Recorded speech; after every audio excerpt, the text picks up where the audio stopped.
강영훈의 딱 좋은 라디오.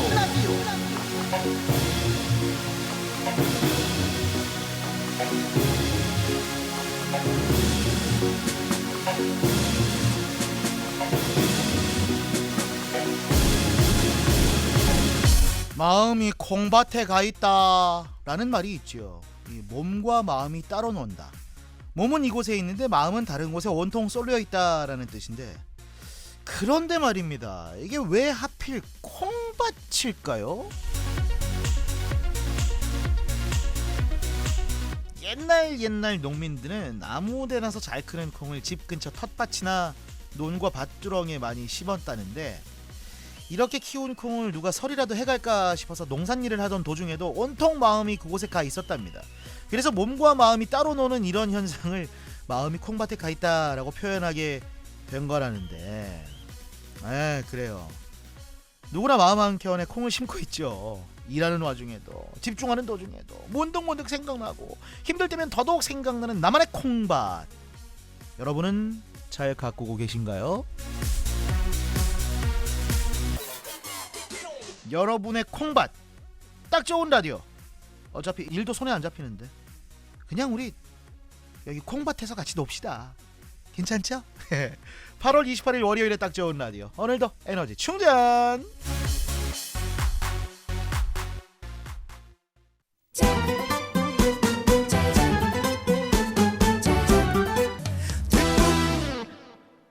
오후에 딱 좋은 선택, 딱 좋은 라디오, 딱 좋은 DJ. 저는 강디 강영훈입니다. 8월 28일 월요일에 여러분께 인사를 드리고요. 8월의 마지막 월요일이 되겠네요. 첫 곡은 풍운아의 사랑의 뒷북 들려드렸습니다. 풍운아가 누구냐면 윤종신 씨입니다. 윤종신 씨가 풍운아라는 부캐로 부른 트롯이었습니다. 가사가 굉장히 철학적이지 않습니까? 사랑의 뒷북. 자, 마음이 콩밭에 가 있다라는 이야기로 한번 출발해봤습니다. 이거 몰랐네요. 왜 우리가 뭔가 좀 어딘가에 정신 팔려 있고 하면, 아이고 저 봐라 마음이 콩밭에 가 있다. 그 콩밭이 왜 콩밭인지 오늘 한번 고찰을 해봤습니다.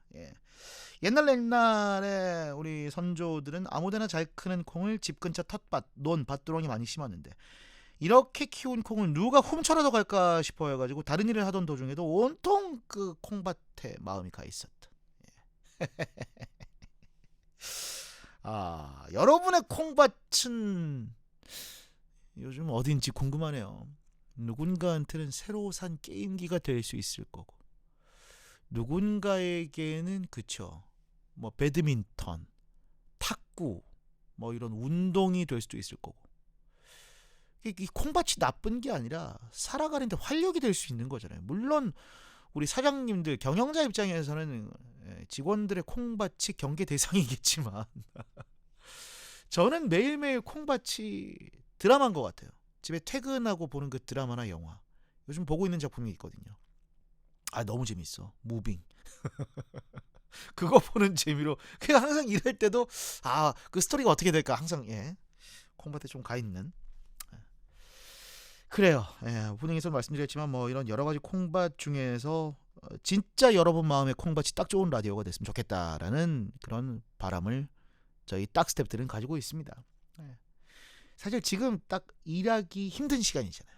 졸립고 막 이럴 때 이제 그래, 이럴 때 내 안식처는 딱 좋은 라디오라고 우리 딱 가족들 모두가, 아니 라디오를 좋아하는 모두가 타사 방송 안 듣고 우리 딱 좋은 라디오를 그렇게 콩밭처럼 찾아주고 생각해 주시면 얼마나 좋을까. 그렇게 될 때까지 오늘도 열심히 달릴 테니까 여러분 함께 해주시고요. 자, 지난주부터 예고해 드렸듯이 이번 주는 좀 독특하게 진행을 해봅니다. 월화수목금 모두 특선, 특집 형태로 준비를 해놨고요. 독특하면서도 재미나면서도 또 여러분들의 유익한 정보가 될 수 있고, 또 음악적 감수성을 채워드릴 수 있는 코너들 많이 준비해 놓을 거예요. 일단 오늘 1부는 새롭게 선보이는 코너, 딱 좋은 메디컬 토크 사이렌이 준비 중입니다. 사이렌 울리기 전에 우리의 건강, 우리 안전을 좀 잘 지키자는 의미로 이 시간 가져볼 건데, 오늘은 응급의학과 전문의를 모시고 함께 또 얘기를 나눠볼 겁니다. 일단 가을을 앞두고 있잖아요. 가을에 뭐 주변에 여러 가지 환경적인 위험 요인이 많습니다. 뭐 뱀도 있죠. 뭐 버섯도 캐러 갔다가 막 독버섯 발견할 수도 있죠. 벌쏘임 사고도 빈번하죠. 뭐 이런 여러 가지 응급 상황에 대처할 수 있고 대비할 수 있는 상황들 유익하면서 집중도 높게 그리고 또 재미나게 또 함께 소개할 테니까 여러분들 기대해 주시고요. 3, 4부는 뭐 월화수목금 이번 주 모두 가수분들을 모십니다. 오늘 함께할 가수는 소명 씨가 함께할 거예요. 소명 씨가 빠이빠이 하면서 빠이빠이야 부르면서 오늘 여러분과 함께해 주실 거니까 3, 4부도 여러분들 많이 기대해 주시고 기다려 주십시오. 자, 광고 듣고 오늘 순서 본격적으로 출발합니다. 잠깐만 기다려 주세요. 도매 쇼핑몰 도매 쇼핑몰 도매 쇼핑몰 도매 쇼핑몰 도매 쇼핑몰 기프트 한국 기프트 한국 기프트 한국 기프트 한국 기프트 한국 도매 쇼핑몰은 기프트 한국. 기프트 한국 좋은 재료 쓰니까 선비꼬마 김밥 푸짐하니까 선비꼬마 김밥 즉석에서 나오니까 선비꼬마 김밥 맛보면 안다 선비꼬마 김밥 김밥 창업은 역시 선비꼬마 김밥 최저시급이 오른 요즘 인건비를 지원해주는 혜택이 주목받고 있습니다. 그게 돼? 됩니다. 9월 17일까지 급구 앱을 다운받고 단기 알바를 채용한 분 중 추첨을 통해 100여 명에게 총 3,300만 원의 인건비를 지원해드립니다. 단기 알바 앱 급구. 수도권에서 검증된 반도건설이 서부산의 중심 에코델타시티로 찾아옵니다. 부산 최대 스케일 앱으로 누리는 컨시어지 서비스와 스마트 비즈니스 플랫폼 에코델타시티 첫 지식산업센터 반도 아이비 플래닝 8월 오픈 반도건설. 삼각별의 존재감 곧 고객의 믿음. 메르세데스벤츠 해운대 금정서비스센터. 스타자동차다운 7, 8월 여름맞이 캠페인. 기술력에서 비롯된 정확한 진단과 경제적 혜택.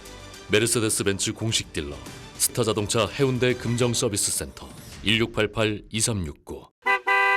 요즘 대리운전 비싸도 너무 비쌉니다. 이제 단돈 9,000원부터 모십니다.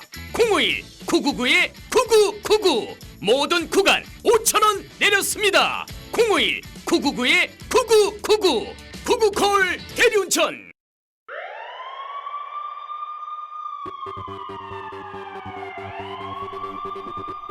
여러분이 꼭 알아야 할 의료 정보를 전해드립니다. 딱 좋은 메디컬 토크 사이렌. 코너 제목 너무 좋아요. 딱 좋은 메디컬 토크 사이렌. 그에 맞는 이 코드송 타이틀송까지. 자, 오늘 이 시간 함께해 주실 분 동아대병원 응급의학과 김지훈 교수와 함께합니다. 어서 오십시오. 반갑습니다. 김지은입니다. 너무 반갑습니다. 예. 저는 뭐 다른 방송에서 함께 또 방송을 한 적도 있고 뵌 적도 있고. 근데 그때 제가 느꼈을 때 김 교수님 모시고 진짜 급한 상황들이 참 많을 텐데 함께 얘기를 나눠보면 너무 좋겠다. 예, 생각만 하다가 오늘 이렇게 모시게 돼서 정말 영광입니다. 아유, 불러주셔서 감사합니다. 예. 본인 소개를 한번 우리 딱 좋은 라디오 가족들에게 한번 해주시죠. 네, 안녕하세요. 저는 동아대학교 병원 응급의학과에서 교수로 근무하고 있는 김지은이라고 합니다. 오늘 좋은 시간 됐으면 좋겠습니다. 반갑습니다. 예. 사실 그 응급의학과 응급실에 근무하시는 의사 선생님 하면 네. 우리가 뭐 드라마에서 보면 굉장히 급박한 상황들이 많잖아요. 그렇죠. 예. 뭐 계속 그 환자들이 몰려들고 들어오고 막 아수라장 아비규환 같은 그런 상황들도 벌어지고 있고 근처에 뭐 큰 사고 나면 막 진짜 막 눈코 뜰 새 없고. 네. 어제도 밤샘 근무하셨다고요? 네, 어제도 야간 근무를 하고 지금 한 2시간, 3시간 정도 겨우 눈 붙이고 왔습니다. 감사합니다. 예. 네. 근데 굉장히 그 피부가 쌩쌩해 보이시는 거 보면. 화장빨입니다. 저는 사실 그때도 한번 궁금증을 질문 드렸는데 왜 항상 그 외항사 그러니까 외국 항공사부터 시작해서 뭐 우리나라 네. 항공사들까지 네. 기사들이 떠요. 뭐 닥터 의사가 타고 있었는데 네네. 뭐 급한 환자를 구했다. 김지훈 교수님이 그 경험이 있으시잖아요. 그렇죠. 예. 제가 2019년도였던 것 같아요. 그때 그 미국 워싱턴에 학회가 있어서 학회 갔다가 뉴욕을 거쳐서 이제 대한항공 타고 들어오던 길이었는데 그때 이제 막 쉬고 있는데 갑자기 영어로 막 닥터 찾습니다. 닥터 뭐 이러고 있는 거예요. 그래서 아니, 약간 처음에는 닥터 콜, 이머전시 닥터 콜. 이머전시 닥터 콜 그러길래 사실 저도 이때까지 이제 지금 의사를 그때 당시에도 한 10년 정도 하고 있었으니까 닥터콜의 경험이 없어서 일어나도 되는지 안 되는지 약간 눈치 봤구나. 눈치를 이제 살살 봤는데 아무도 안 일어나는 거예요. 그래서 어쩔 수 없네. 갔는데 그때 한 40대 50대 정도 남자분이 바닥에 쓰러져 계셨어요. 의식이 아예 없었고 그래서 저도 이제 응급의학과 의사니까 보통 의식이 없는 환자를 발견했을 때 제일 중요한 거는 이 사람이 심정지 상태인지 아닌지를 판별하는 게 사실 제일 중요합니다. 네네. 왜냐하면 심정지 환자라면 저희가 빨리 심폐소생술을 시작해야지 환자의 소생 가능성이 높아지거든요.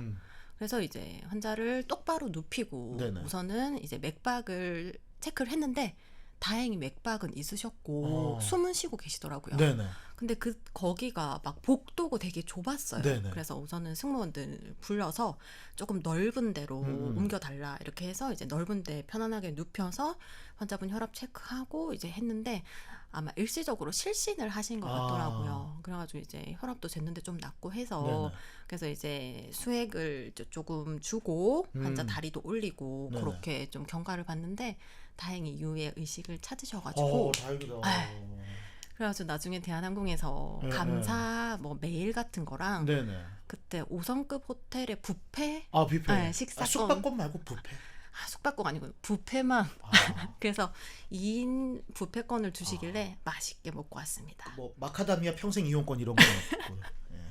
아니 근데 다음번에 대한항공 타니까 다음번엔 계속 비상구 좌석을 주시더라고요. D항공. 네. 저희들 지상파기 때문에. D항공, 땅콩. 이 김지은 교수님과 함께 하고 있는데요. 진짜 급박했던 상황들도 이렇게 들으면서 진짜 드라마에서 일어나는 상황들이 정말 있었군요. 네네. 근데 조금 전에 들었을 때도 생각해 보시면 약간 정신이 혼미해지고 실신한 환자가 있으면 가장 먼저 확인해야 되는 게 호흡 상태. 네. 호흡. 사실 일반인들은 맥박을 체크하기가 힘들기 때문에 그쵸.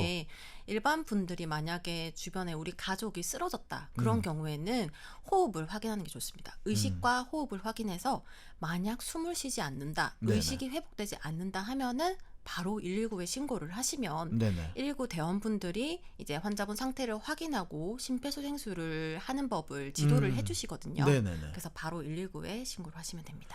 그 전에 우리가 심폐소생술을 배워놓는 것도 굉장히 또 중요하고요. 그럼요. 네. 이게 통계 저희 교과서에 의하면 심폐소생술을 시작하는 시간에 따라서 늦으면 늦을수록 생존 확률이 뚝뚝 떨어져요. 네네. 그래서 실제로 심장이 정지하고 4분이 지나서 네. 심폐소생술을 시행하면 생존 가능성이 50%밖에 안 됩니다. 4분이 지나면 50%도 안 되는 거죠. 네네. 그래서 사실 심폐소생술을 일반인한테 교육을 하는 이유는 빨리 심폐소생술을 시작을 해야지 네. 환자의 생존 가능성이 증가하기 때문이에요. 네. 진짜 중요한 거고. 네. 근데 이게 참 민방위 훈련이나 예비군 훈련 가가지고 많이 배우거든요. 잘 안 돼요 이게. 힘들죠. 너무 손이 벌벌 떨릴 것 같아. 그런 상황이 되면. 네, 실제로 심폐소생술 이제 가슴 압박을 하면 이게 누를 때 이 환자의 갈비뼈가 부서지는 소리가 들려요. 사실 그 정도의 힘으로 눌러야 되고. 그 정도 힘이 돼야 되는. 네네. 왜냐하면 너무 얕게 누르면 이게 심장에 이 힘이 전달이 되지 않습니다. 그래서 적절한 깊이로 눌러야 되는데 그래서 뼈가 부서지는 소리가 들리기도 하죠. 진짜 그걸 이기고서라도 네. 환자를 구하기 위해. 그래도 뼈 부러지는 것보다는 사는 게 나아요. 그럼요. 네네. 예. 하시려면 정확한 교육들 필요하고 아까 네네. 119 말씀해 주셨지만 요즘엔 119 대원분들이 이제 영상 통화로 전화해 가지고 네, 맞습니다. 이런 걸 또 많이 가르쳐 주신다고 하더라고요. 네. 예, 진짜 필요합니다. 자, 오늘 딱 좋은 라디오 특별한 순서로 딱 좋은 메디컬 토크 사이렌 준비했습니다. 김지은 교수님과 함께 응급의학과 전문의 아니겠습니까? 네. 다양한 사례의 이야기들 들어볼 텐데 특히 오늘은 가을을 앞두고 다양한 사례들이 좀 일어날 수 있기 때문에 특히 환경적인 요인들 뭐 버섯을 캐러 가거나 벌에 물린다거나 이런 상황들이 많은데 그럴 때 어떻게 하면 우리가 대처가 가능한지까지 또 얘기를 나눠볼 테니까 여러분 많이 또 기대해 주시고요. 일단 노래를 한 곡 듣고 가도록 하겠습니다. 응급의학과 선생님들이 가장 좋아하는 노래가 있다고요? 네. 사실 제가 개인적으로 팬이기도 하고 네네. 사실 응급의학과 의사의 꽃은 네. 심폐소생술, CPR. 멈춘 심장을 다시 뛰게 하는 거거든요. 좋네요 소리. 우리 K-윌 오빠의 네네. 가슴이 뛴다 제 애청곡입니다. 네, 듣고 오겠습니다. 입술 끝에 맺혀 있는 말 너만 보면 하고 싶은 말 너무 소중해 아껴두려고 참고 또 참는 말할 수 있어 행복 K-윌의 가슴이 뛴다 듣고 왔습니다. 이 노래는 김 교수님이 다시 말씀해 주셨지만 응급의학과 닥터들이 가장 좋아하는 환자의 가슴이 뛰는 그런 노래. 예. 그 응급실에 근무하면 네. 뉴스에 자주 나오는데 그 주치자들의 습격이나 이런 것도 되게 많잖아요. 위험에 노출돼 있겠어요, 항상. 네, 사실은 뭐 제가 직접적으로 주치자들한테 습격을 당한 적은 없긴 하지만요. 네네. 기본적으로 이제 술에 만취해서 오시는 환자분들이 많으세요. 네네. 예를 들어 이제 술에 만취돼서 길에 쓰러져 계시다가 119를 통해서 실려 오시거나 아니면 이제 술을 많이 드시고 막 이렇게 막 주먹 다짐을 하시거나 아니면은 혼자 넘어지시고 네. 이렇게 해서 많이 오시는데 사실은 만취되어 있기 때문에 컨트롤이 안 되잖아요. 네네. 그래서 저희가 이제 치료를 하거나 검사를 하려고 하면 저희 의료진들한테 욕설을 하고 심한 경우에는 막 옆에 있는 거 다 집어 던지고 실제로 맞은 분들도 꽤 되시고요. 사실 그런 경우에는 저희 의료진의 안전에도 위험이 되지만 다른 환자들을 치료를 할 수가 없거든요. 그러니까요. 네, 방해가 되니까. 그래서 저희는 그런 경우에는 이제 경찰에 바로 신고를 해서 협조를 구해서 이렇게 치료를 하고 있습니다. 진짜 참, 야 정말 진상 중에 진상이라는 생각이 듭니다. 네, 그렇죠. 다른 모든 이들에게 특히 급한 환자들이 있는데 그 피해를 줄 수밖에 없는 상황인데, 네. 야 이런 문제는 진짜 다시 한번 좀 진짜 그 응급실 안에 그 상주하는 그 경호 요원들도 더 많이 배치해야 되겠다는 생각이 드네요. 네, 그렇습니다. 네, 직업병이 좀 있을 것 같아요. 네, 아무래도 저희 응급의학과가 네. 야간 근무가 많고 그리고 밤이랑 낮에 그런 스케줄이 자주 바뀌기 때문에 기본적으로 수면 장애가 깔려 있어요. 네. 그래서 사실은 잠을 제대로 자야지 저희가 이제 일상생활을 할 수가 있잖아요. 근데 사실은 잠이 들기도 어렵고 깊이 자기도 어려워서 그런 게 조금 힘들기도 하고 그리고 이제 야간 근무를 하다 보면 네. 또 밤에 야식이 땡기지 않습니까? 그렇죠, 그렇죠. 네, 그러면 이제 야식을 먹고 배가 나오고 야 이런 게 있겠구나. 네, 뭐 그런 문제들이 있습니다. 아니 오프 때 갑자기 전화 와가지고 나가시는 경우도 많지 않나요? 네, 사실 응급의학과는 네네. 응급실에서 계속 근무를 하고 있기 때문에 네네. 저희 응급의학과 의사들은 전화를 해서 오는 건 아니고 계속 응급실에 상주를 하고 있고요. 근데 그런 과 말고 뭐 정형외과나 네네. 신경외과, 산부인과, 외과 뭐 그런 다양한 과들은 흉부외과 이런 데도. 네, 그런 데도 그렇고 보통은 응급실 당직을 하는 의료진이 있기는 해요. 네. 그분들은 병원에 상주를 하는데 근데 사실은 병원의 규모가 작거나 네네. 아니면 의료진의 숫자가 작은 경우에는 이분이 뭐 1명, 2명밖에 없는데 한 달 내내 당직을 서야 되는 거예요. 와. 그럼 사실은 한 달 내내 집에 안 들어가면 안 되겠죠? 그래서 보통은 이제 집에 계시다가 이제 급한 환자 있다, 뭐 응급수술이 필요합니다 하면은 오셔서 이제 수술을 하고 시술을 하고 이런 식으로 하시는 의료진들도 많으세요. 너무 힘드시겠다. 진짜 힘들어 하시죠. 그래서 어떻게 보면 요즘에 의료 공백에 대해서 네. 뭐 도서 지역이라든지 산간 벽지라든지 이쪽에 의사들이 많이 없다는 얘기가 있는데 네네. 그곳에서 열심히 봉사하시는 우리 의사 선생님들 박수 한번 보내드립니다. 진짜. 파이팅입니다. 네, 너무 감사한 마음을 가지고 있습니다. 네. 예, 그 낭만 닥터 김사부라는 드라마부터 시작해가지고 이런 많은 그 메디컬 드라마로 인해서 일반인들도 병원 안에서 의사 선생님의 생활 뭐 이런 되게 궁금하거든요. 네. 예, 방금 이렇게 말씀해 주시니까 네. 야 현실은 이렇구나라고 이렇게 이해가 또 되면서 흥미롭기도 하면서. 네. 근데 그 김사부라는 드라마를 보면 응급실이 자주 나오잖아요. 네. 예, 거기서 보면 그 전화하다가 아니면 평상시 말하다가 오늘은 환자가 없네. 김쌤 방금 얘기했던 거 다시 입 안으로 넣을 수 없어요? 이런 바로 전화가. 그 얘기를 하면 그 징크스가 있어서 환자가 많이 막 들어오고. 네. 예. 이게 막 이제 저희가 약간 이제 근무 교대를 할 때 이렇게 농담으로 아 오늘 뭐 환자 너무 없네 하고 가면은 네. 그때부터 이제 환자들이 물 밀듯이 진짜 그렇구나. 뭐 음료수 하나 안 먹는 것도 있다면서요? 네, 저희는 네, 네. 환타를 예. 싫어합니다. 그러니까 환상적인 그 오렌지 맛과 파인 맛의 그런 음료수? 환상적인 음료수가 예. 제가 이제 환자를 탄다. 그런 의미가 있거든요.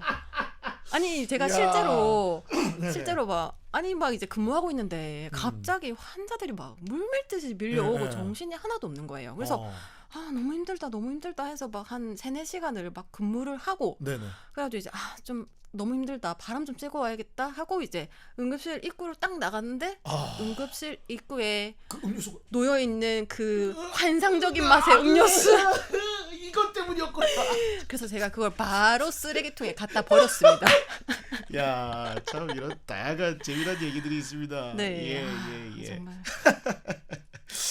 우리가 앞서서 그 환경 손상에 대해서 오늘 얘기해 본다고 했잖아요. 네네. 이게 환경 손상이란 말을 제가 처음 들어보거든요. 네. 이게 어떤 뜻인 거예요? 네, 환경 손상이라는 거는 네. 말 그대로 환경 요인이 원인이 돼서 생기는 질환을 말합니다. 네. 예를 들어서 뭐 온도나 압력, 전기, 동식물 같은 것처럼 네네. 우리 주변 환경에 존재하는 다양한 것들이 원인이 될 수가 있고요. 네네. 지금처럼 무더운 여름에는 이제 열성 질환이 많이 발생하잖아요. 온열 질환이요. 네, 그것도 환경 손상으로 볼 수 있습니다. 굉장히 광범위하네요. 네, 그렇죠. 우리 주변에 있는 모든 환경이 원인이 되는 거니까. 뱀한테 물리는 것도 환경 손상. 환경 손상입니다. 근데 가을에 네. 뱀이 굉장히 독해지거든요. 네, 그렇죠. 뱀 물려오는 환자들도 꽤 많죠. 엄청 많으시죠. 네. 특히나 원래는 가을에 뱀에 물리는 환자들이 많긴 한데 네. 요새 이상 고온으로 인해서 뱀들이 너무 더워서 네. 오히려 밖으로 뛰쳐나오고 있어요. 뉴스에서 봤어요. 네, 그래서 원래 여름에는 뱀 물리는 환자들이 많이 없거든요. 네. 근데 요새는 생각보다 많이 오세요. 뱀에 물려서. 심각하다. 제가 듣기로는 막 아파트 단지에도 뱀이 네, 기어다니고. 맞아요. 네. 그래서 물려서 최근에도 저희 병원에 뱀 물린 환자분들 몇 분 치료받고 가셨습니다. 다행히. 이게 독사가 아니더라도 네네. 그냥 일반 뱀이라도 물리면 병원을 가야 되잖아요. 사실은 일반 뱀에 뭐 물렸을 때 뭐 통증이 심하거나 상처가 네네. 안 좋으면은 병원 진료는 받는 게 좋고요. 네네. 이게 이제 우리가 일반 뱀이랑 독사를 구분하는 이유가 독사 같은 경우에는 우리가 이 독이 우리 몸에 들어와서 우리 몸의 여러 가지 면역 체계들을 파괴를 하거든요. 네. 대표적으로 우리나라의 뱀들이 이제 살무사 계통, 까치 살모사 같은 거. 그렇죠. 네. 그런 계통의 뱀의 독은 우리 몸의 혈액 계통을 파괴를 합니다.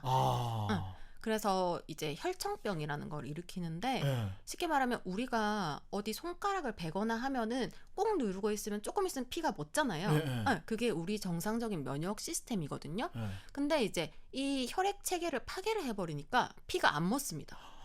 전신에 다 피가 나는 거예요. 살모사 독이 진짜 무서운 거네요. 네네. 이게 그래서 그렇게 근데 사실 살무사에 물렸다고 모두가 그렇게 되는 건 아니고요. 네. 환자들마다 그런 체질에 따라서.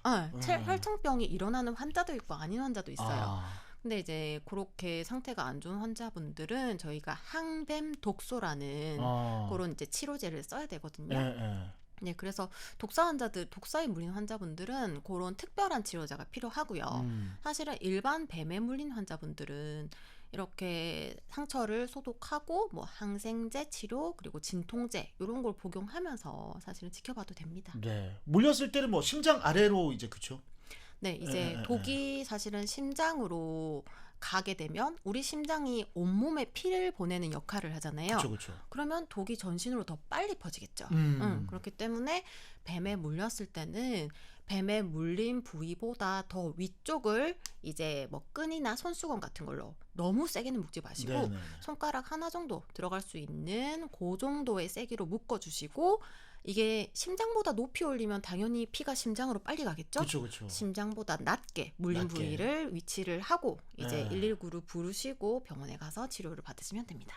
벌도 굉장히 많이 쏘여요. 특히 성묘나 벌초 갔을 때 네. 추석이 이제 다가오는데 말벌이 우리 장수 말벌 말고 이 외래종들도 있어가지고 굉장히 네. 독하다고 하더라고요. 네. 이게 꿀벌이랑 말벌이랑 다른 게 꿀벌 같은 경우에는 한번 탁 쏘이면 침이 빠져요. 네. 그래서 사실은 일반 벌에 쏘여서 응급실에 오시면은 저희가 이제 침이 박혀 있으면 그거를 뽑고 이제 상처 치료를 하고 뭐 네네. 항생제나 이런 걸 투여를 하는데 이게 말벌 같은 경우에는 한 번 쏜다 해서 이 침이 빠지지 않아요. 이 말벌은 수십 번 쏠 수 있거든요. 사람을. 그러면은 한 번 쏠 때마다 독이 계속 들어가는 거예요. 결국 이 독이 누적이 되면서 이 사람 몸에 아주 악영향을 미치게 되죠. 사실은 이 말벌에 쏘였을 때 말벌의 독 자체가 막 이렇게 아까 뱀에 물렸을 때처럼 막 몸의 시스템을 파괴하는 건 아닌데 이 벌에 쏘였을 때 알레르기성 반응 심한 경우에 아나필락시스라는 쇼크 반응을 일으키거든요. 그런 경우에는 119에 가시기 전에 현장에서도 사망할 수 있습니다. 와, 이게 반응이라는 게 그만큼 네. 무서운 거니까. 위험합니다, 아주. 네. 아우, 진짜 이렇게 벌 조심해야 되고 특히 말벌집 같은 거 건들면 절대 안 된다는 거. 네. 네. 이게 버섯도 독버섯이 진짜 그렇죠. 네. 이게 그냥 일반 버섯처럼 생긴 독버섯도 굉장히 많다면서요. 그렇죠. 우리가 일반적으로 생각하기에 아주 색깔이 화려하고 네. 예쁘게 생긴 애들은 독버섯이다. 그렇죠. 보통 이렇게 이제 교육을 하는데 정말 우리가 많이 먹는 뭐 느타리 버섯, 표고버섯처럼 비슷하게 생긴 아이들도 많습니다. 그렇기 때문에 이거는 화려하지 않으니까 먹어도 되겠지 하시다가는 큰일 납니다. 그런 사례들로 병원을 찾은 환자들도 꽤 많았었고, 그렇죠? 네, 버섯을 드셔서 이렇게 뭐 막 단순히 배가 아프고 요 정도면 상관없는데 이게 버섯 같은 경우에는 특히나 이제 독버섯들 얘가 위험한 게 보통 독 같은 경우에 음식에 있는 독 같은 경우에 조리를 하면은 파괴되는 독들도 많습니다. 네. 근데 이 버섯 독은 열을 가하거나 조리를 해도 파괴가 안 돼요. 우리가 섭취하면 우리 몸에 그대로 독성을 나타내거든요. 그래서 실제로 제가 예전에 전공의 시절에 봤던 아주 케이스인데 어떤 일가족이 이제 아버지가 산에 가서 버섯을 채취해서 오셔가지고 이제 이렇게 전골 파티를 여셨어요. 그랬는데 다들 이제 상태가 막 구토하고 막 어지럽고 이렇게 해서 일가족 4명이 저희 병원에 실려 왔었고요. 그때 이제 제가 기억하기로 아버님이 그 막 버섯이랑 다 건져서 진짜 제일 많이 드셨어요. 그분은 그래서 결국은 급성 간부전으로 사망하셨습니다. 네, 일주일도 안 돼서 사망하셨고요. 나머지 이제 어머니나 아들, 딸님 분들은 다행히 조금밖에 안 드셔가지고 한 일주일 정도 입원 치료하시고 다행히 퇴원을 하셨습니다. 이게 막 예쁘게 생긴 버섯만 독버섯이 아니라는 아닙니다. 거. 네, 그거 생각하고 또 가을에 많이 또 산에 가실 텐데 버섯은 그냥 우리가 사 먹는 걸로. 네, 꼭 시장 가서 사 먹는 걸로. 네, 마트에서 사 드시면 됩니다. 참 가을에 여러 가지 그 손상들이 있는데 조만간에 저희 다시 한번 모시고, 왜냐면 우리가 살아가면서 알아야 될 흥미롭거나 중요한 정보들을 교수님이 너무 잘 말씀해 주셔서 조만간에 다시 한번 모실게요. 너무 좋죠. 네, 우리 딱가족들도 너무 또 환영해 주시고 좋아해 주고 계신데 오늘 좀 짧은 시간이었지만 더 많이 얘기를 못해서 좀 아쉽지만 다음을 기약하면서 소감 한 말씀 짤막하게. 네, 오늘 난생 첫 라디오였는데요. 너무 즐겁게 재밌게 잘 방송을 한 것 같고요. 오늘 제가 드린 말씀 꼭 기억하시고 안전하게 야외 활동하시기를 바랍니다. 감사합니다. 김지훈 교수가 가장 좋아하는 인피니티의 신곡이죠. 네. New Emotions. 굉장히 얼굴 흐뭇한 미소를 얼굴에 마음이 띄고 계신데, 자, 오늘 너무 감사드립니다. 네, 감사합니다. 네, 이 곡 듣고 저는 3부로 돌아올게요.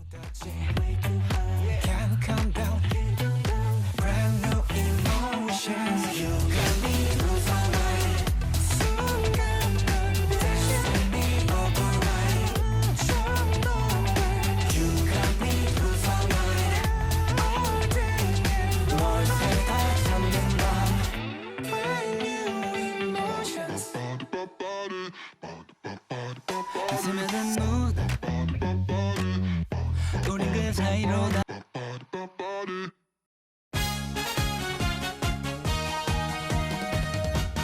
강력은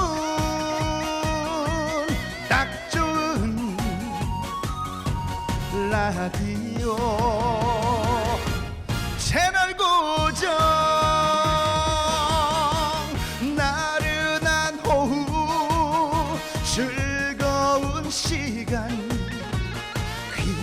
각종 끝 눈이 번쩍 이 시간 청취자와 함께 가는 라디오 영은이만 믿고 따라와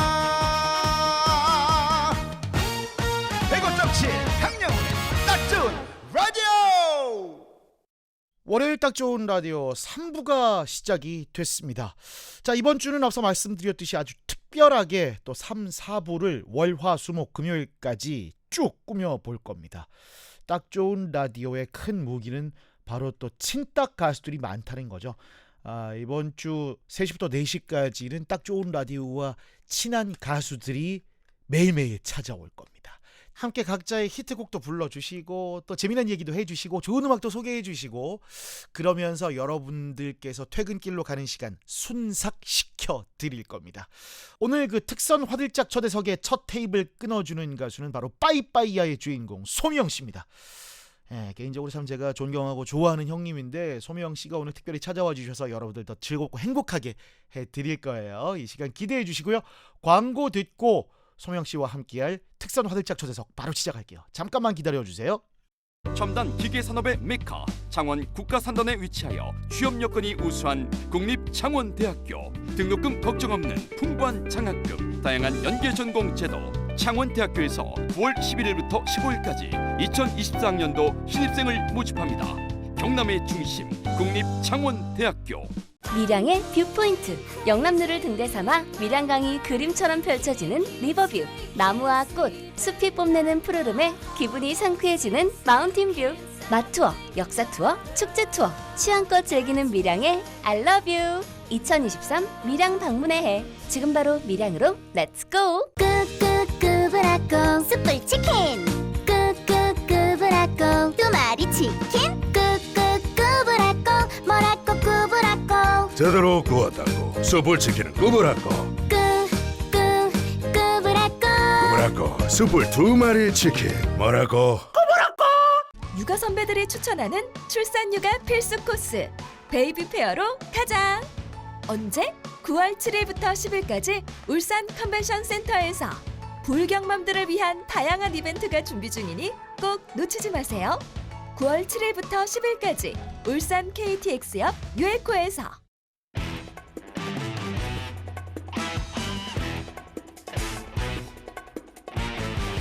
딱 좋은 라디오 특선 화들짝 초대석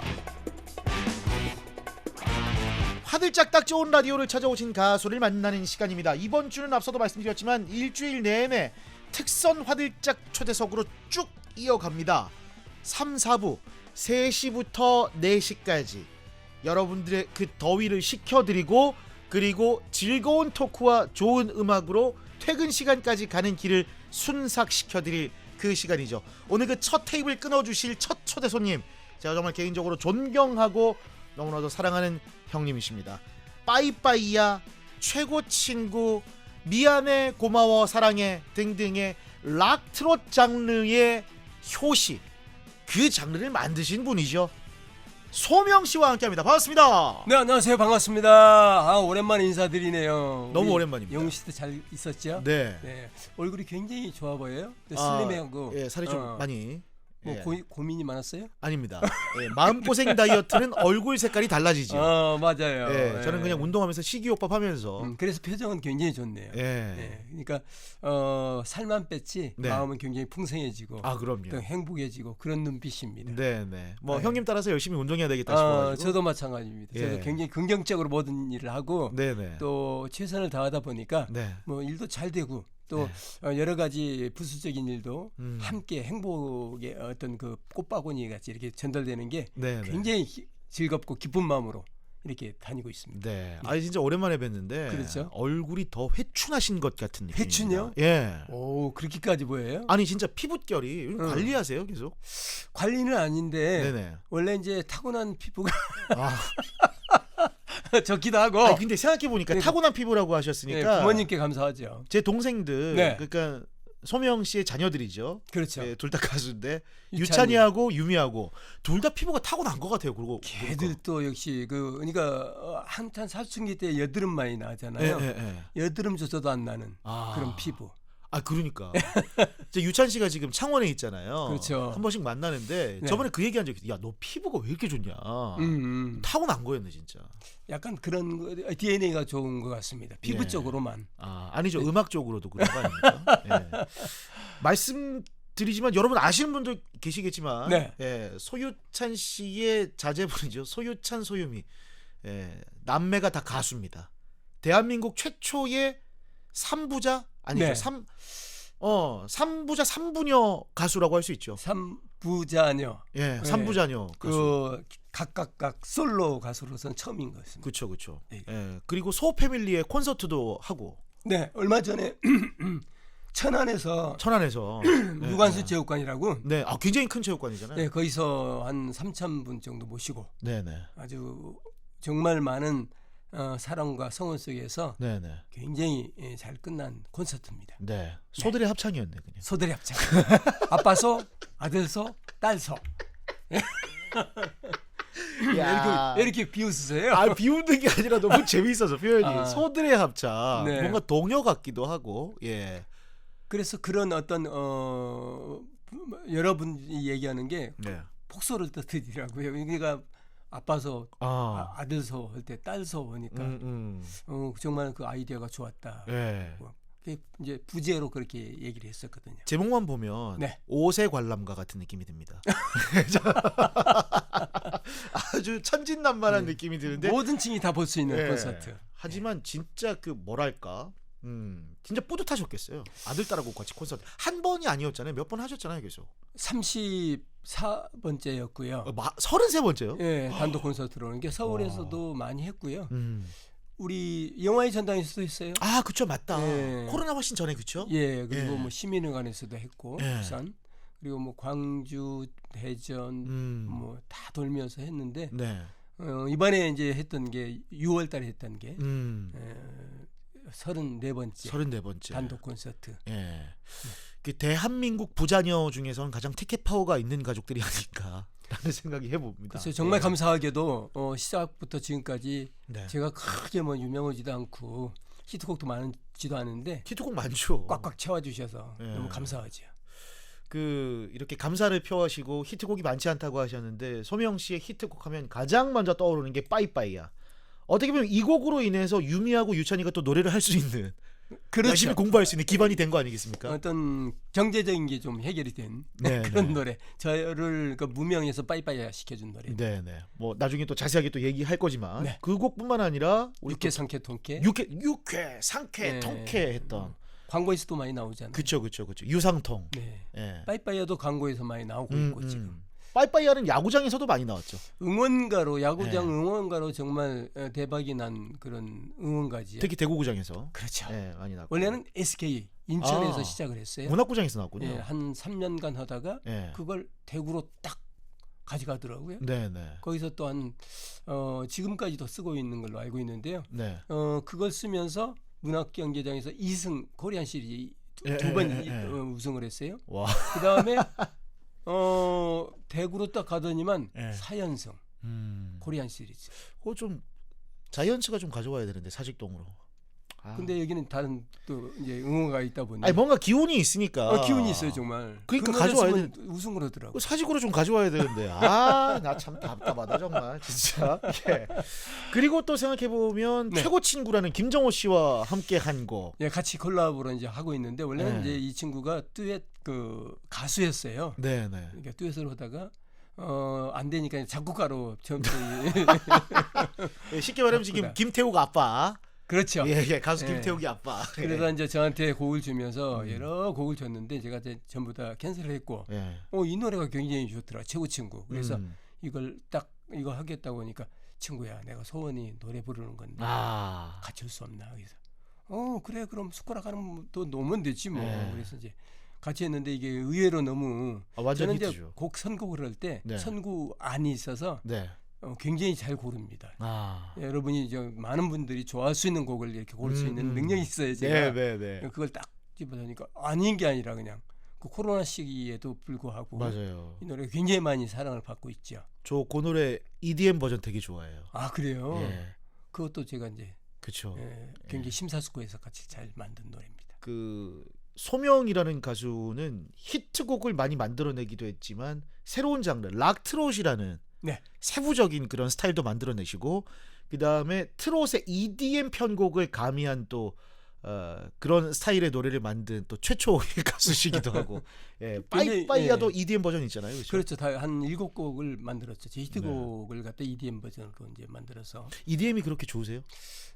왜냐하면 이제 그냥 일반적인 오리지널 노래를 듣다 보면 어떤 비트감이 조금은 약해요. 네네. 그래서 거기에다가 요즘 이제 추세의 어떤 그런 음악 장르로 변환을 시켜서 젊은 분들도 같이 할 수 있는 공감할 수 있는 그런 리듬으로 이제 다시 재편곡에서 하고 있죠. 그러니까 끊임없이 공부하신다는 거잖아요. 끊임없이 연구하시는 거고.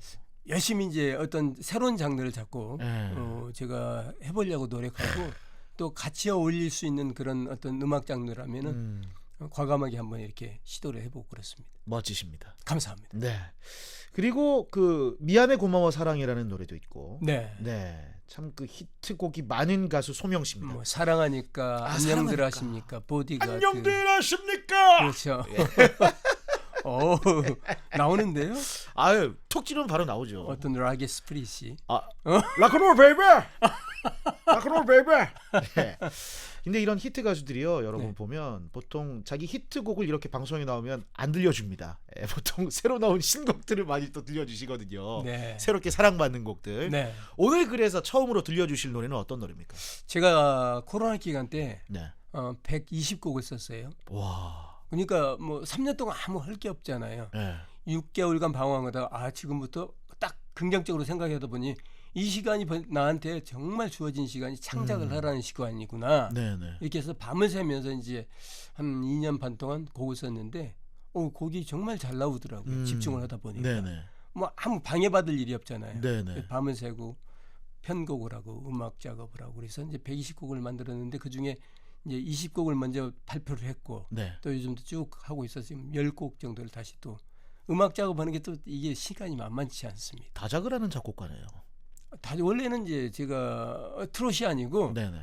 약간 발라드, 락, 약간 그 블루스 계통의 노래를 많이 만들어 놨어요. 그러니까 트로트하고는 상관이 없잖아요. 그러니까 그건 발표를 많이 못했는데 그 전에 발표했던 게 한 17곡 정도 발표를 했었는데 트로트로 딱 전환하면서 트로트 곡을 쓰자 해서 이제 이번에 그렇게 많이 썼던 거죠. 네. 그 곡 중에 한 곡입니까 그러면? 이것은 그 여러 장르로 이제 했었고 트로트는 이바요라는 노래가 정말 굉장히 많은 사랑을 많은 저희 팬들이 좋아해 주시는 곡이고 지금 마미몸이라는 노래는 크로스오버입니다. 네. 향수 같은 느낌의 바리톤 장동일 씨와 장동일 교수와 함께 한 그런 노래고요. 그러면 먼저 이바요를 들어볼까요? 그럴까요? 네. 듣고 올게요.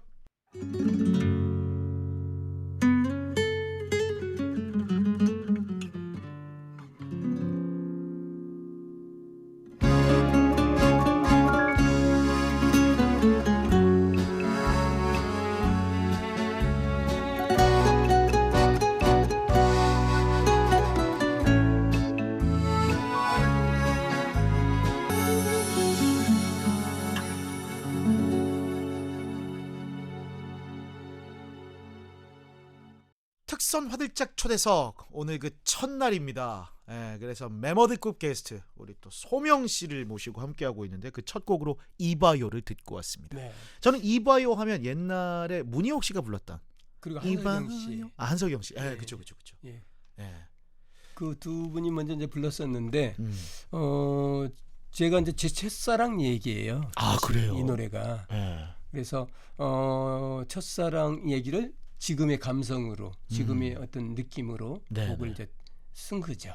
그래서 굉장히 그 노래 자체가 완전 우리 트로트의 트로트 정통 트로트의 약간 en가 분위기의 그런 편곡을 한 노래입니다. 첫사랑이 그러면 몇 살 때였습니까? 제가 한 4살? 5살? 군대 때 있었던 얘기고 그리고 첫사랑이 좀 늦었네요. 예? 늦었네요. 그렇죠. 이제 진정한 어떤 사랑을 알게 했던 그 여자의 얘기입니다. 제 기준은 저 초등학교였는데. 예. 그건 짝사랑이고. 뭐 난 평생 짝사랑하고 있는데 뭐. 지고지순한 그 마음을 담아놓은. 그렇죠. 서로가 정말 좋아했었는데 어쩔 수 없이 이제 군대라는 뭐 어떤 그런 게 있어서 서로 자주 못 만나잖아요. 네. 그런 와중에 이제 가는 여자의 심정, 그걸 바라보는 남자의 심정, 이런 겁니다. 이건 어떻게 보면 가슴 아픈. 전 세대에게도 마음에 와닿을 수는 있지만 중년층 발라드, 중년층 트롯 발라드로 마음속에 훅 와닿을 가능성이 또 높겠는데요. 네, 이 그 작업을 했던 엔지니어께서 자기가 정말 많은 곡을 믹스다운이죠.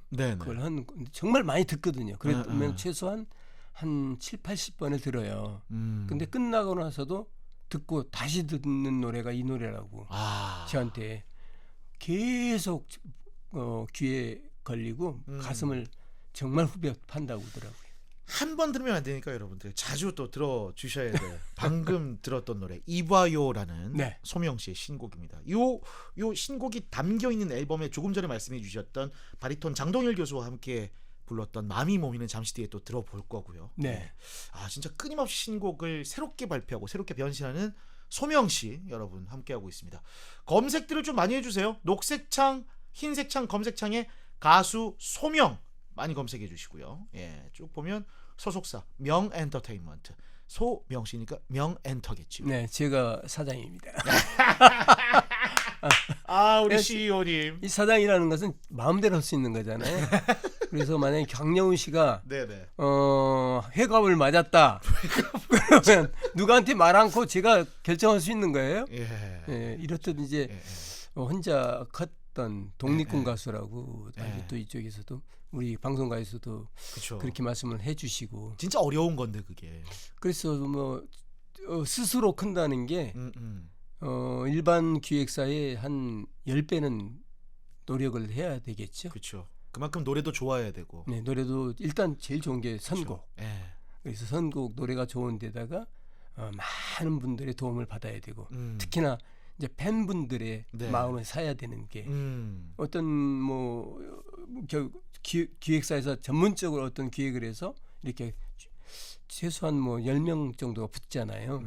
근데 저는 혼자 매니저 이제 나중에는 매니저가 이제 제가 매니저를 이렇게 썼지만은 직접 기획안을 가지고 이렇게 도전하는 그런 마음으로 항상 했습니다. 어떻게 보면 그래서 끊임없이 노력하시는 것 같아요. 끊임없이 연구하시는 거고. 제가 또 그렇게 열심히 해야지 애들 또 따라오니까 제가 어떤 표본이라고 감히 말씀드릴 수가 있겠습니다. 그러고 보니까 그 뭐 소유찬 씨라든지 소유미 씨라든지 슬쩍 우리끼리 물어보면 아빠 좀 어떠셔? 잔소리를 많이 하세요. 잔소리라고 해요? 아니야 그러진 않아요. 얘들 다시 한번 인성교육이 잘못됐네 아직도. 그걸 잔소리라고 합니까 지금? 내가 그랬다 얘기하지 말고. 참나. 그게 농담이었습니다. 농담으로 지금 그걸 그렇게 하면 안 되죠. 제가 한번 따지겠습니다. 근데 유찬 씨한테 제가 물어봤어요. 아버지 요새 잘 안 내려오신다라고 하니까 요즘 아버지 연예인 마을에 사세요. 라고 하시더라고요. 저 진짜 근황 여쭐 때 그거 꼭 여쭙고 싶었어요. 연예인 마을이 있습니까?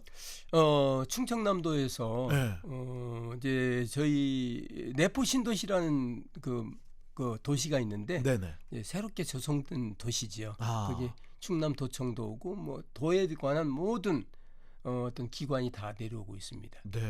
벌써 내려왔죠. 한 10년 전부터 시작을 해서 거기에 이제 아트 빌리지라고 연예인 마을, 예술인 마을이죠. 어떤 그 이제 새로운 도시다 보니 이 도시를 형성하기 위해서 조금 인지도 있는 뭐 연예인들을 좀 모시자 해서 그런 취지로 한 18가구를 만들었어요. 그래서 그 중에 이제 가수로 가수 대표로 제가 이제 갔고 와. MC 대표로는 이상벽 형님이 왔었고요. 아, 이상벽 선배님. 그리고 이제 탤런트는 정응채, 예. 임꺽정, 그 이제 선 굵은 연기 많이 그렇죠. 하셨던. 와. 예. 그리고 개그맨으로서는 이제 조문식 씨, 그리고 이제 클래식으로는 박정섭 교수, 등등 이제 뭐 극작가 또 뭐 어떤 카메라맨, 뭐 분장하는 분 이런 분들이 좀 많이 참여를 해서 각 분야에 한 분씩 이렇게 모셔서 마을을 형성하고 있습니다. 아니 그러면 그 마을에 있는 주민들끼리 작품 하나 그냥 만드는 건 뚝딱이겠는데요? 그래서 이제 개관식 때 이제 입주식 때 많은 분들이 왔는데 저희들이 이제 거리 공연 있잖아요. 자기 집 앞에서 노래를 하는 거예요. 저는 또 가고 가시는 분은 자기 집 앞에서 딱 노래를. 너무 멋있다. 뭐 이렇게 해서 막 나오기도 하고 이렇게 또 무용하시는 이제 분도 계셔서 길거리에서 퍼포먼스. 또 연극하시는 분이 있어 자기 집 앞에서 또 연극도 하고 이렇게 해서 카메라 감독님은 그걸 자기 집 앞에서 다 찍고 있고. 그렇죠. 저 딱 드론 띄워갖고 쫙 마을. 아니 뭐 그건 너무 쉽게 그런 일들이 벌어지니까 같이 모여 산다는 게 이렇게 좀 즐겁게 행복할 수가 없습니다. 너무 재밌겠다 진짜. 근데 술들을 너무 좋아하셔서 밤마다 이상벽 선생님 술 좋아하시잖아요. 약주 좋아하셨죠. 근데 이제 그분은 얼마 전에 그 바로 옆에 너무 좋은 데로 또 이사를 가셨어요. 또. 저수지가 있고 아주 공기도 너무 좋은 곳으로 가셔서 바로 왔다 갔다 많이 합니다. 근데 소명 씨는 술을 못 하시니까. 그래서 이제 저를 싫어할 듯 하지만은 술을 안 먹는 것보다 더 잘 놉니다. 술을 안 먹고 술 먹은 것보다 더 잘 어울리고. 아니 근데 진짜 그 마을 그냥 관광으로 한번 가보고 싶어요. 어떻게 계시는지 너무 재미있을 것 같아요. 아마 방송도 이제 저희 아침마당도 했었고요. 그렇구나. 또 건강한 집이라는 프로그램부터 여러 번 나갔었지요. 주택으로 돼 있어요. 이렇게 단독 주택으로 한 채씩 한 채씩. 뭐 크지는 않지만은 굉장히 살기에 쾌적하고 바로 용봉산이라고 있어요. 소금강산이라고 하잖아요. 바위로 된 정말 병풍바위부터 뭐 여러 가지 뭐 바위가 정말 그럴싸한 너무너무 보기 좋은 데인데 그 자락 바로 밑에 있기 때문에 바로 뒷문 열면은 소나무가 보이고 바로 산책로가 보이는 그런 전원 주택입니다. 이웃들은 함께 작품할 수 있고 자연경관 펼쳐져 있고 창작 의욕과 욕구가 무한 샘솟으니까 이렇게 좋은 곡들을 계속 만들어내시는 것 같습니다. 자 그럼 여기서 바리톤 장동일 교수와 함께했던 마미 몸이 마음이 건강해 몸이 건강한 거잖아요. 마음과 몸이 그러니까 고향에 관한 노래고 어머니와 친구들과 사랑하는 연인 어릴 적 저희의 어떤 그 지리산 자락에서 컸던 그 남원에서 그런 풍경을 묘사한 노래입니다. 눈을 지그시 감고 들어보시면 더 좋을 것 같습니다. 감사합니다. 함께 하시죠.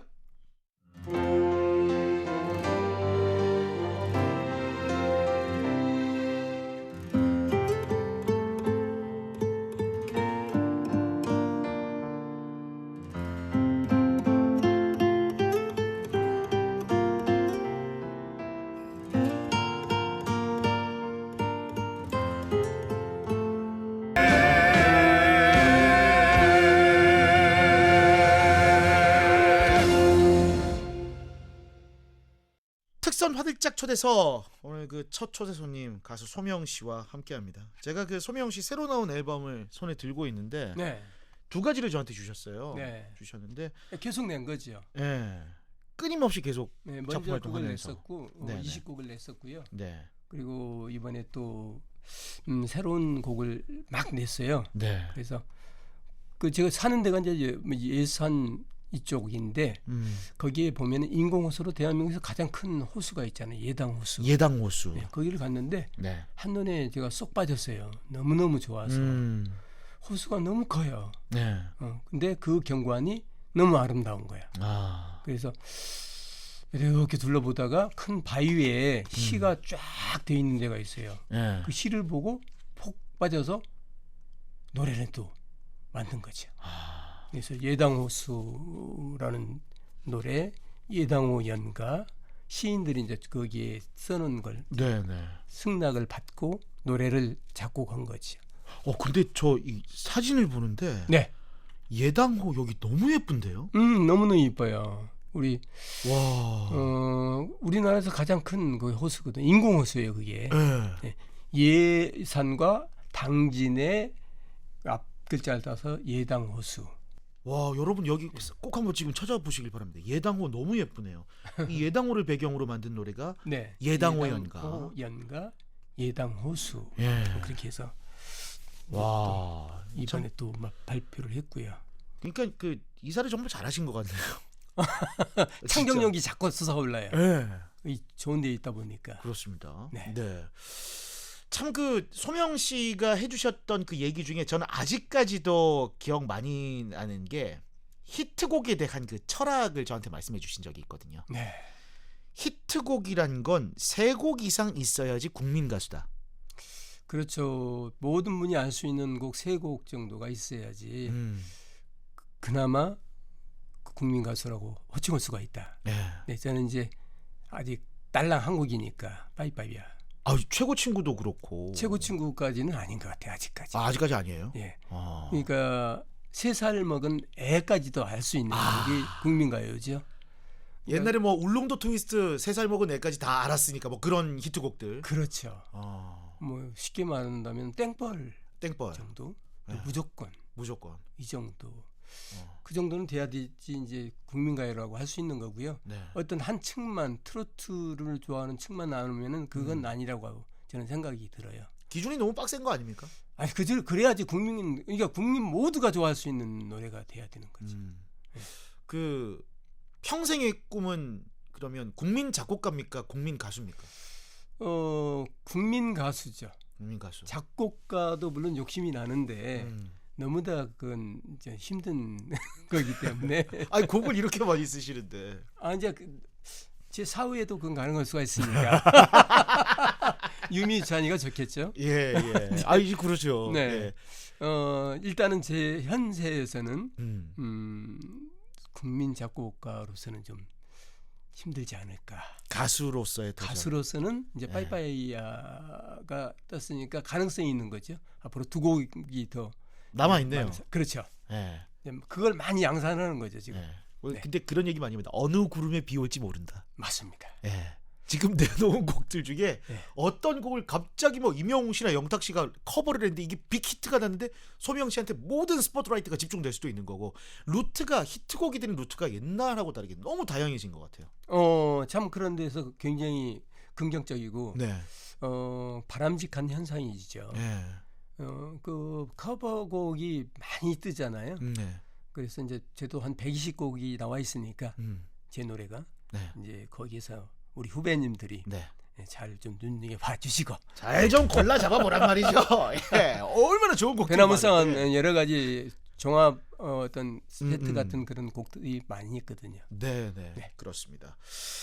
그 지금 명엔터를 운영하시잖아요. 네. 명엔터. 네. 사실 그 가수 지망생들이 요즘 굉장히 많습니다. 그렇죠. 장르를 가리지 않고. 네. 트롯도 그렇고. 네. 사실 현실적으로 보면 참 돈 많이 들죠. 신인 가수가 나와가지고 하려면. 뭐 돈으로 얘기를 한다면은 옛날보다 저희가 했을 때보다 한 10배는 뛴 것 같아요. 투자 금액이 그 정도는 돼야지 어느 정도는 할 수 있다라는. 그러니까 그만큼 모든 물가도 올랐고 또 다양해진 거예요. 이 홍보력에 있어서 옛날에는 정말 열심히 방송하고 팬들한테 많이 접근하면 되는데 요즘은 정말 뭐 SNS나 또 바이럴 마케팅부터 여러 가지가 한 10배는 더 복잡해진 것 같아요. 형님 근데 지금 얘기 듣다 보니까 정말 CEO다우십니다. 왜요? 아니 하나하나 딱 풀어주시는데. 네. 예. 그래서 이제 그런 다양해지다 보니까 돈 드는 데가 그만큼 많아지는 거지요. 팬클럽부터 하여튼 뭐 말 못하게 많이 다양해진 것 같습니다. 아이돌은 더 많은 비용이 또 드는 거고. 거기에 한 5배? 트롯의 5배. 예. 트롯이 1억이 된다면 아이돌은 5억이 될 것이다. 5억 예를 이상이죠. 들어서. 10배 정도. 예를 들어서 10배 이상. 네. 그만큼 우리 K-팝 시장이 이렇게 그렇죠. 커졌어요. 커진 그렇죠? 거죠. 이제 우리 네. 그 K-팝 시장은 우리나라뿐만이 아니고 전 세계에 세계를 향해서 나가야 하기 때문에 10배 정도라고 봐야 되겠네요. 업계에 계시니까 네. 때로는 굉장히 자랑스럽고 기쁘시겠어요. 뿌듯하고. 그렇죠. 특히나 이제 트로트가 어떤 여러 경연을 경연으로 인해서 굉장히 긍정적인 어떤 면이 많았잖아요. 네네.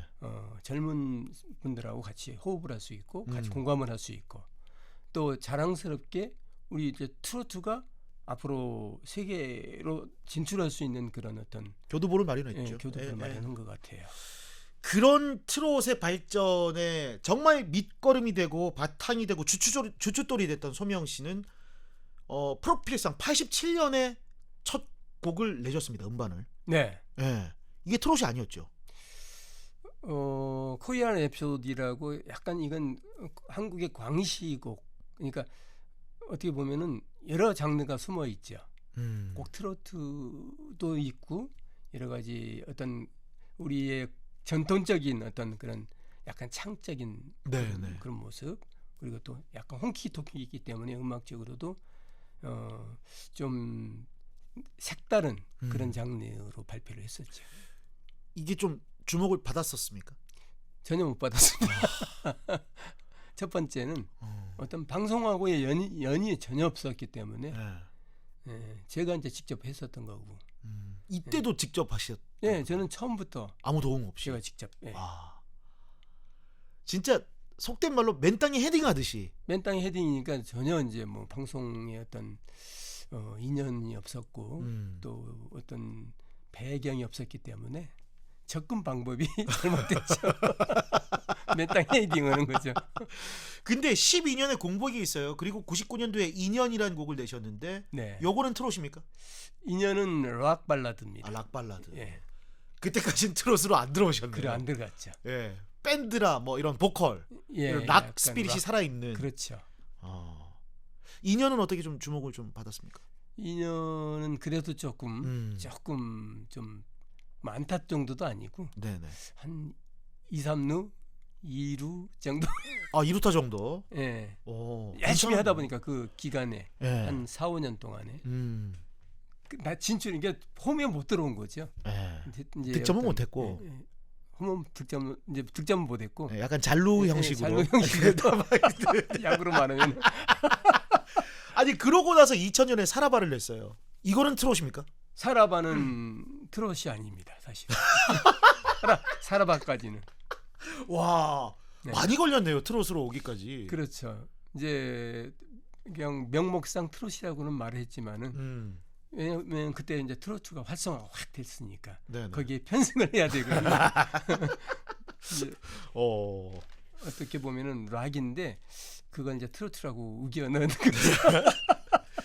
그러고 나서 2년 뒤에 2002년에 운명의 빠이빠이야가 나옵니다. 네. 이것도 저는 어떻게 보면 트롯이라고 안 할 수도 있을 것 같아요. 원래는 완전한 트롯이었어요. 그건 이제 제가 제 창법으로 새롭게 조명한 거죠.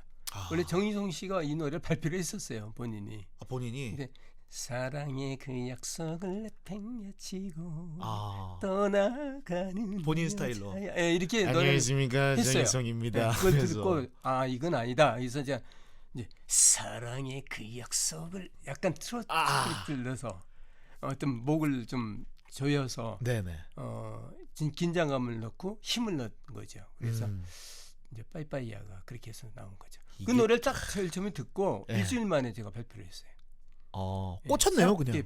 편곡을 하고 새롭게 이제 연구를 해서 이 노래는 무조건 된다는 확신감에 이제 발표를 했던 거죠. 이거 그럼 편곡을 직접 하신 거예요? 아니에요. 이건 성태호 씨라고 선배님이신데 아주 유명하신 편곡자고 굉장히 기타를 잘 건반부터 여러 가지를 잘하시는 분이에요. 팀 자체가 잘 맞아 떨어졌네요. 그룹 버전으로 편곡한 겁니다. 그 빠이빠이야. 네. 21주년이네요. 그렇죠. 예. 벌써 그렇게 되네요. 작년이 20주년이었고. 맞네요.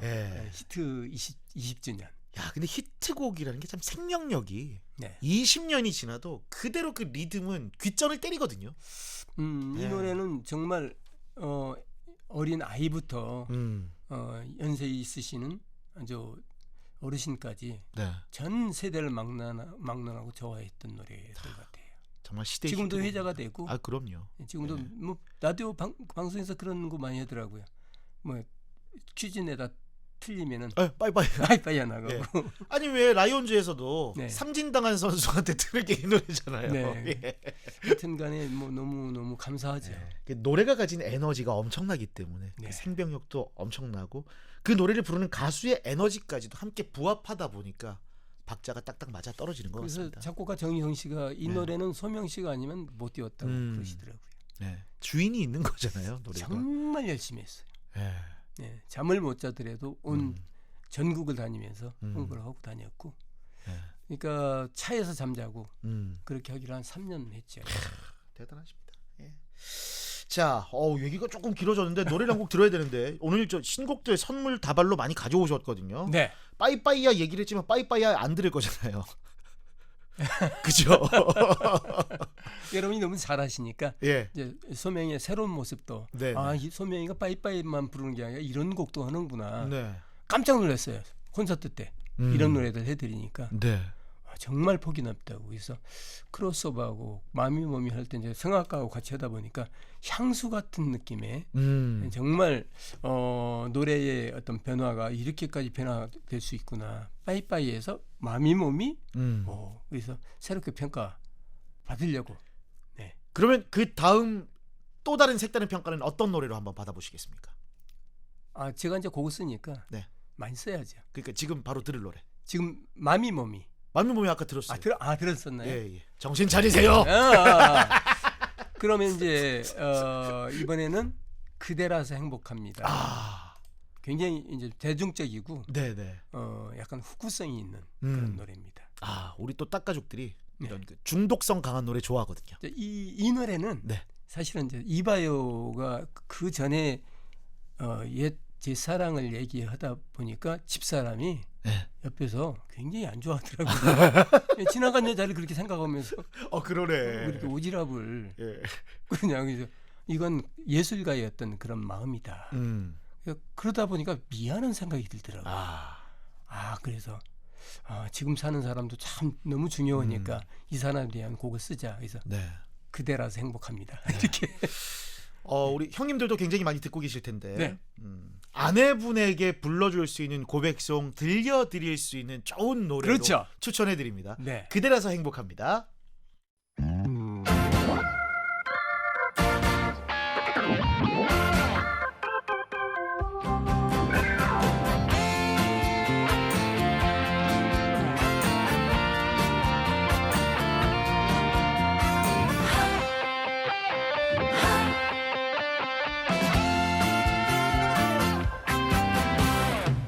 인생을 함께하는 그대, 내 사랑을 함께하는 그대.